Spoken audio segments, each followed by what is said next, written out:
কিরে মা, তুই এত দেরি করলি? স্কুল থেকে সবাই চলে গেছে, তুই যাস নাই? মন খারাপ করছিস, মাথা নিচু করে আছিস কেন? রেজাল্ট খারাপ হয়েছে?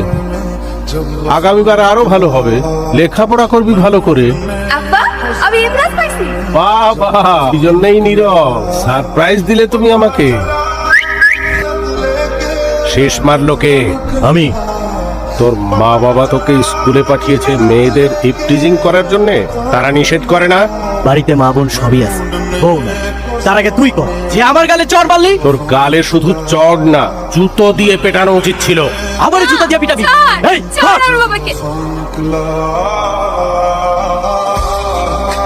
আমার বাপের গায়ে তুই হাত তুলছো? তোর এত বড় সাহস? আব্বা, আব্বা বাইরে আহো। তুই আমার বাপের গায়ে হাত তুলছিস না? আব্বা, আমার কি বোকা মনে হয়? এই বেটা, কোচটকা পড়লে কি চেয়ারের অবস্থা এরকম হয়? তোকে মারছে কেটা এটা আমার কম, তোকে মারছে কে সেটা আমার ঠিক মতো কম, নাহলে খবর হচ্ছে কই যাবে। না না না, আমি খাবো না, খাবো না। ফারজানা লক্ষ্মী বোন আমার, দুধটা খা। খানা বোন।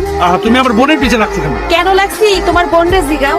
আচ্ছা ভাইয়া, তুমি বলো না, আমি কি এখনো ছোট কুকুমনি যে প্রতিদিন দুধ খেয়ে কলেজে যাব? ঠিকই তো বলছে, আমার বোন কি এখনো ছোট? আমার বোন কত বড় হয়ে গেছে, ও এখন কলেজে পড়ে। ও খাবে পিৎজা, বার্গার, পাস্তা এইসব।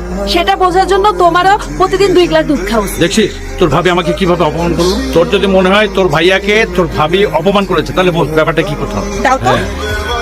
আমি আসি, আচ্ছা, সাবধানে যাস। ওকে, সাবধানে যাস। দেখ দোস্ত, মন খারাপ করে বসে থাকিস না।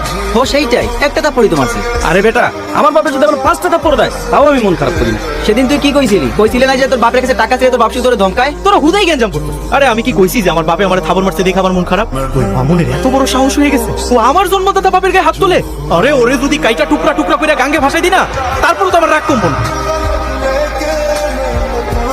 তোমার এই জমিটা যেন কত কাঠা? 25 কাঠা।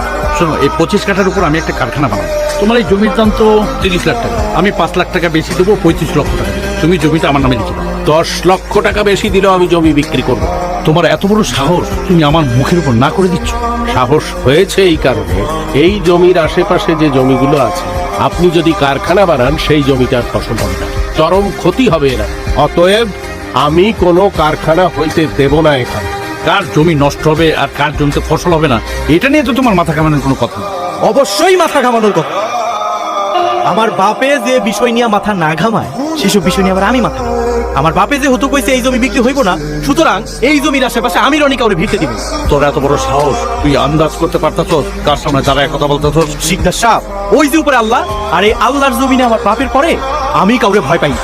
আরে আপনি কি মনে করছেন আপনি এই জমিতে কারখানা বানাইবেন, গরিব কৃষক পেটের মধ্যে লাথি মারবেন, আর আমার বাপে আমরা সবাই বাইসা থাকতে তা হইতে দেব? কখনো না।